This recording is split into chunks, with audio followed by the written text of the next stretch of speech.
മേലാങ്കോട്ടെ കാസർഗോഡ് ജില്ലാ ലൈബ്രറി കൌൺസിലിന്റെ ആസ്ഥാന മന്ദിരം ജൂലൈ 20 തിങ്കളാഴ്ച നാടിന് സമർപ്പിക്കും. ഉന്നത വിദ്യാഭ്യാസ വകുപ്പ് മന്ത്രി റോജി എം ജോൺ മന്ദിരത്തിന്റെ ഉദ്ഘാടന കർമ്മം നിർവഹിക്കുമെന്ന് സംഘാടകർ വാർത്താ സമ്മേളനത്തിൽ അറിയിച്ചു. This news sponsored by Shobhika Weddings, Big Mall, Kanyanad, Kozhikode, Koilandi and Kuttiyadi. Melankot റോഡരികിൽ റവന്യൂ വകുപ്പ് ലീസിന് നൽകിയ 5 സെന്റ് സ്ഥലത്ത് സ്റ്റേറ്റ് ലൈബ്രറി കൌൺസിൽ ഫണ്ട് ഉപയോഗിച്ചാണ് കെട്ടിടം യാഥാർത്ഥ്യമാക്കിയത്. വിദ്വാൻ കെ നായരുടെ കുടുംബമാണ് താലൂക്ക് ലൈബ്രറിക്കുള്ള സാമ്പത്തിക സഹായം നൽകിയത്. ജൂലൈ 20 തിങ്കളാഴ്ച ഉന്നത വിദ്യാഭ്യാസ വകുപ്പ് മന്ത്രി റോജി എം ജോൺ മന്ദിരത്തിന്റെ ഉദ്ഘാടന കർമ്മം നിർവഹിക്കുമെന്ന് സംഘാടകർ വാർത്താ സമ്മേളനത്തിൽ അറിയിച്ചു.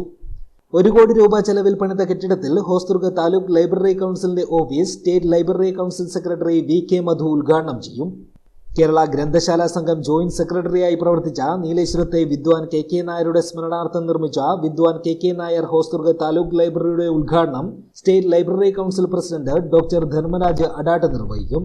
അഡ്വക്കേറ്റ് ഗോവിന്ദൻ പള്ളിക്കാപ്പിൽ MLA അധ്യക്ഷനാകുന്ന ചടങ്ങിൽ രാജ്മോഹൻ ഉണ്ണിത്താൻ MP മുഖ്യാതിഥിയായി സംബന്ധിക്കും. ജില്ലയിലെ MLAമാരായ AK മഷഫ്, കല്ലട്ര മാഹിൻ, K നീലകണ്ഠൻ, സന്ദീപ് വാര്യർ, ജില്ലാ പഞ്ചായത്ത് പ്രസിഡന്റ് സാബു എബ്രഹാം, കാഞ്ഞങ്ങാട് നഗരസഭാ chairman VV Rameshan, block panchayat president K Sujatha തുടങ്ങിയവർ സംസാരിക്കും. കേരളത്തിൽ ഇതിനകം 6-7 ജില്ലകൾക്കാണ് ലൈബ്രറി കൗൺസിലിന് സ്വന്തമായി കെട്ടിടമുള്ളത്. ആ പട്ടികയിലേക്ക് കാസർഗോഡും കൂടി കടന്നു വരികയാണ്. വായനയെ വളർത്താൻ, പ്രത്യേകിച്ച് മൺമറഞ്ഞു പോയ ഒരുപാട് മഹാന്മാരാണ്.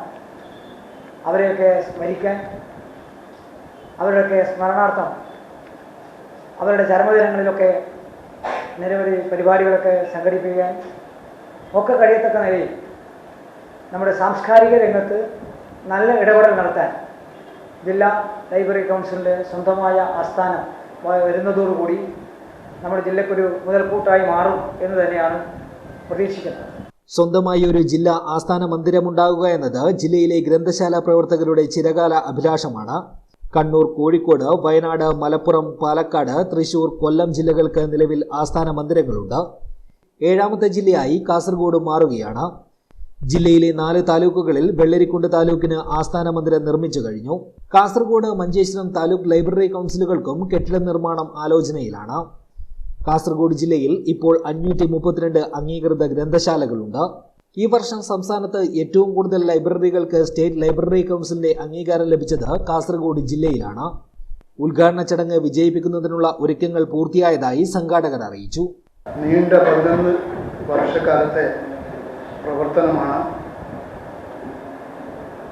ജൂലൈ 20 സഫലീകരിക്കാൻ വേണ്ടി പോകുന്നത്.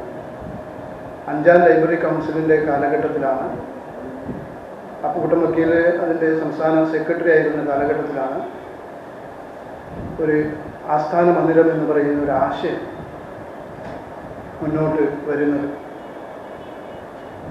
അതിൻ്റെ ഭാഗമായിട്ട് സ്ഥലം അന്വേഷിക്കുമ്പോഴാണ് മേലാങ്കോട്ട് ബെല്ല വില്ലേജിൽ സർവേ നമ്പർ 126 5 സെന്റ് സ്ഥലം കണ്ടെത്തുകയും ആ സ്ഥലം ലീസിന് വേണ്ടിയിട്ടുള്ള പ്രവർത്തനങ്ങൾ ഗവൺമെൻറ്റിലേക്ക് കത്തുകൾ അയക്കുകയും ഒരുപാട് കാലത്തെ കാത്തിരിപ്പിന് ശേഷം 2022 ലീസിന് അനുവദിച്ച് ലഭിക്കുന്നത്.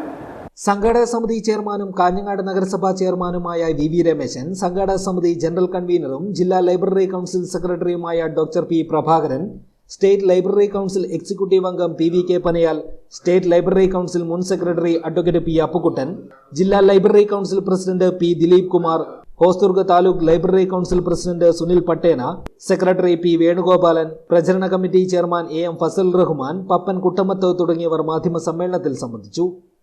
News bureau, Kanhangad.